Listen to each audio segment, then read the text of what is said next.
നമസ്കാരം, ഞാൻ ഡോക്ടർ അശ്വിൻ ഹരി.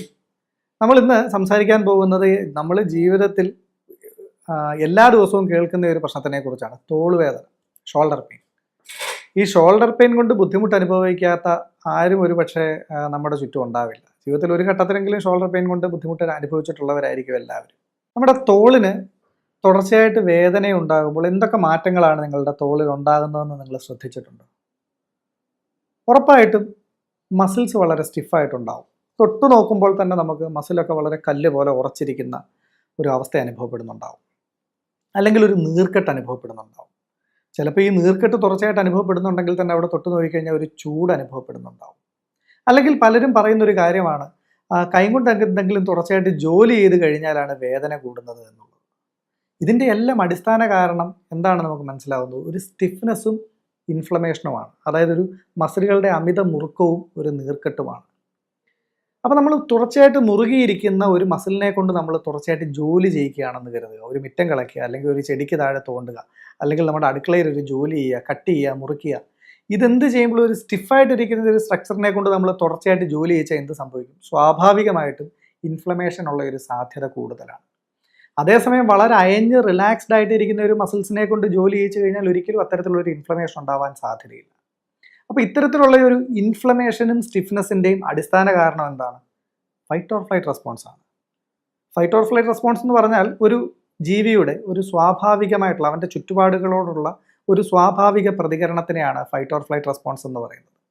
അതായത് നമ്മളുടെ മുമ്പിൽ ഒരു അപകടം വരുമ്പോൾ, ഒരു ത്രെറ്റ് വരുമ്പോൾ അതിനോടൊന്നെങ്കിൽ പൊരുതുക അല്ലെങ്കിൽ ഓടി രക്ഷപ്പെടുക. ഇത് ഏതൊരു ജീവിയുടെയും അടിസ്ഥാന പ്രകൃതമാണ്, അല്ലേ?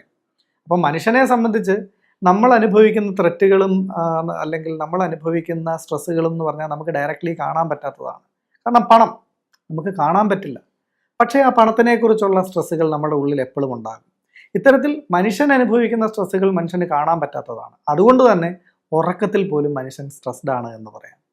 അപ്പം ഉറക്കത്തിൽ പോലും മനുഷ്യൻ ഇത്തരത്തിലുള്ള ഒരു ഫൈറ്റ് ഓർ ഫ്ലൈറ്റ് റെസ്പോൺസിലാണെന്ന് പറയാം. അല്ലെങ്കിൽ അവൻ്റെ മുമ്പിൽ ഒരു ത്രെറ്റ് ഇല്ലാതെ അവനൊരു ജോലി ചെയ്തുകൊണ്ടിരിക്കുമ്പോഴും അവൻ ഈ ഫൈറ്റ് ഓർ ഫ്ലൈറ്റ് റെസ്പോൺസിലാണെന്ന് പറയാം. ഇത്തരത്തിലൊരു ഫൈറ്റ് ഓർ ഫ്ലൈറ്റ് റെസ്പോൺസിൽ തുടർച്ചയായ ഭയത്തോടുകൂടി ഒരാൾ ജോലി ചെയ്തുകൊണ്ടിരുന്നാൽ എന്തായിരിക്കും സംഭവിക്കുക? മസിൽസൊക്കെ ഒന്ന് മുറുക്കി വളരെ സ്റ്റിഫായിട്ടായിരിക്കും അയാൾ ഇരിക്കുന്നത്. ഈ സ്റ്റിഫ്നെസ് തന്നെയാണ് ഈ കണ്ടിന്യൂസ് മസിൽ സ്പാസം വഴി അവിടെ ഇൻഫ്ലമേഷനും പെയിനും ഒക്കെ ഉണ്ടാക്കുന്നത്. അപ്പോൾ ഈ ഷോൾഡർ പെയിനെ കുറിച്ച് പറയുമ്പോൾ എല്ലാവരും പറയുന്ന ഒരു കുറ്റക്കാരനാണ് തുടർച്ചയായിട്ടുള്ള കമ്പ്യൂട്ടർ ഉപയോഗം, തുടർച്ചയായിട്ടുള്ള ഡ്രൈവിംഗ്, മൊബൈൽ ഫോൺ ഉപയോഗം. ഇതൊക്കെ കൊണ്ടാണ് എനിക്ക് കഴുത്തിന് വേദന ഉണ്ടായിട്ടുള്ളത് എന്നാണ് എല്ലാവരും പറയാറ്.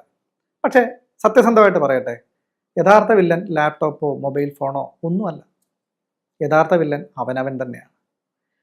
കാരണം വളരെ റിലാക്സ് ചെയ്ത് ഒരു കമ്പ്യൂട്ടർ ഉപയോഗിക്കുന്ന അവനവൻ്റെ ജോലി ചെയ്യുന്ന ഒരാളെ സംബന്ധിച്ച് ഒരിക്കലും അത് അയാളിൽ ഷോൾഡർ പെയിൻ ഉണ്ടാക്കുന്നില്ല. പക്ഷേ നമ്മൾ വളരെ സ്ട്രെസ്ഡ് ആയിട്ട് നമ്മൾ വളരെ ഷോൾഡറൊക്കെ ഒന്ന് മുറുക്കിയിരുന്നാണ് ഈ കമ്പ്യൂട്ടർ ഉപയോഗിക്കുന്നതെന്നുണ്ടെങ്കിലോ തുടർച്ചയായിട്ടും ആ കണ്ടിന്യൂസ് മസിൽ സ്പാസം അയാളിൽ ഷോൾഡർ പെയിൻ ഉണ്ടാക്കും. അപ്പോൾ ശരിക്കും വില്ലൻ കമ്പ്യൂട്ടറാണോ അവനവനാണോ? അതായത് നമ്മൾ എന്ത് ചെയ്യുന്നു എന്നുള്ളതല്ല ഷോൾഡർ പെയിന് കാരണമാകുന്നത്, എങ്ങനെ ചെയ്യുന്നു എന്നുള്ളതിലാണ്. അതുകൊണ്ട് തന്നെ നമ്മൾ സ്ട്രെസ്ഡ് ആവാതെ വളരെ റിലാക്സ്ഡ് ആയിട്ട് ജോലി ചെയ്യുന്ന ഒരാളെ സംബന്ധിച്ച് ഈ കമ്പ്യൂട്ടറിൻ്റെ ഉപയോഗമോ ഒന്നും അല്ലെങ്കിൽ എഴുതുന്നതോ ഒന്നും ഷോൾഡർ പെയിൻ ഉണ്ടാക്കില്ല.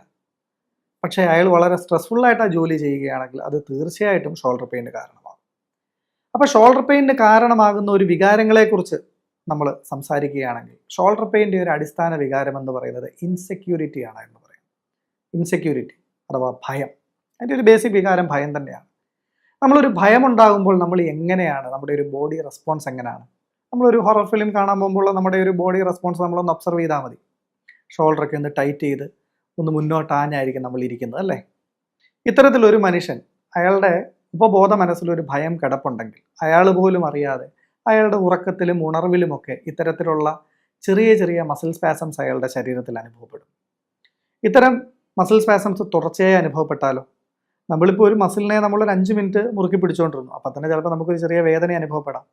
അങ്ങനെ മാസങ്ങളോ ആഴ്ചകളോ നമ്മളൊരു മസിൽസിനെ തുടർച്ചയായിട്ട് മുറുക്കി പിടിച്ചുകൊണ്ടിരുന്നാലോ ഉറപ്പായിട്ടും അവിടെ ഇൻഫ്ലമേഷൻസ് ആയി, സ്റ്റിഫ്നെസ് ആയി, പെയിനായി. ഇങ്ങനെയാണ് മിക്കവാറുമുള്ള എല്ലാ ഷോൾഡർ പെയിനുകളുടെയും തുടക്കം. ഈ ഒരു സ്റ്റിഫ്നെസ്സും വീക്ക്നെസ്സും ഇൻഫ്ലമേഷനും ഒക്കെ നിൽക്കുമ്പോൾ തുടർച്ചയായിട്ട് നിന്ന് കഴിഞ്ഞാൽ അത് സ്വാഭാവികമായിട്ടും അവിടെ കശേരുക്കളുടെ തേയ്മാനത്തിനും ഡിസ്ക് ബൾജിനും ഒക്കെ കാരണമാകും. ഇങ്ങനെയാണ് അപ്പം മിക്കവാറുമുള്ള 99% കഴുത്തിന് വേദനകളുടെയും കാരണം മാനസിക സമ്മർദ്ദമാണ് എന്ന് പറയാം. അതായത് എന്ത് ചെയ്യുന്നു എന്നുള്ളതിനല്ല പ്രാധാന്യം, എങ്ങനെ ചെയ്യുന്നു എന്നുള്ളതിലാണ് പ്രാധാന്യം. ഈ കഴുത്തിന് വേദനകൾക്കുള്ള പരിഹാരം അതിനൊരിക്കലും ഒരു സർജറി അല്ല ഒരു പരിപൂർണ പരിഹാരം. കഴുത്തിന് വേദനയ്ക്ക് വളരെ മനോഹരമായി ആയുർവേദത്തിൽ നമുക്ക് പരിഹാരം ഉണ്ടാക്കാൻ സാധിക്കും. കൃത്യമായിട്ട് ഈ മസിൽ സ്പാസം റിലീവ് ചെയ്യുന്നതിനും ഇൻഫ്ലമേഷൻ മാറ്റുന്നതിനുമെല്ലാം നമുക്ക് ആയുർവേദ ചികിത്സകളിലൂടെ ഉറപ്പായിട്ടും നമുക്ക് ഫലമുണ്ടാക്കാൻ സാധിക്കും. പക്ഷേ നമ്മൾ ഈ ആയുർവേദ ചികിത്സകളിലൂടെ നമ്മൾ നീർക്കെട്ട് മാറ്റി, മസിൽസിൻ്റെ ഇൻഫ്ലമേഷൻ മാറ്റി, പക്ഷേ ഈ ഭയം എന്ന് പറയുന്ന വികാരത്തിനെ നമ്മൾ ഇല്ലാണ്ടാക്കാത്തിടത്തോളം കാലം ഈ തുടർച്ചയായിട്ട് ശരീരത്തിൽ ഉണ്ടാകാനിടയുള്ള ഒരു മസിൽ സ്പാസത്തിനെ നമുക്ക് പരിഹരിക്കാൻ സാധിക്കുന്നില്ല. ഈ മസിൽ സ്പാസത്തിനെ പരിഹരിക്കാൻ സാധിക്കാത്തത് കൊണ്ട് തന്നെ കുറച്ച് നാളുകളോ അല്ലെങ്കിൽ ആഴ്ചകളോ മാസങ്ങളോ കഴിയുമ്പോൾ ഈ വേദന വീണ്ടും തിരിച്ചു വരാനൊരു സാധ്യതയുണ്ട്.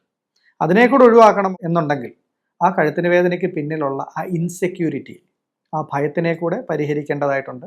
ആ ഭയത്തിനെ പരിഹരിക്കാൻ നമുക്കൊരു കൗൺസിലിംഗ് അല്ലെങ്കിൽ ഒരു ഗൈഡഡ് മെഡിറ്റേഷൻ ടെക്നിക്കിലൂടെ അയാളുടെ തന്നെ ഉള്ളിലേക്ക് നോക്കി അയാളുടെ ജീവിതത്തിൽ അയാൾ കടന്നു പോയിട്ടുള്ള അനുഭവങ്ങളിൽ അയാൾ സപ്രസ് ചെയ്തിട്ടുള്ള, അയാൾ എക്സ്പ്രസ് ചെയ്ത് തീർക്കാത്ത ഫിയറുകളെ ഐഡൻറ്റിഫൈ ചെയ്ത് എക്സ്പ്രസ് ചെയ്യുക എന്നുള്ളതാണ് അതിനുള്ള സൊല്യൂഷൻ.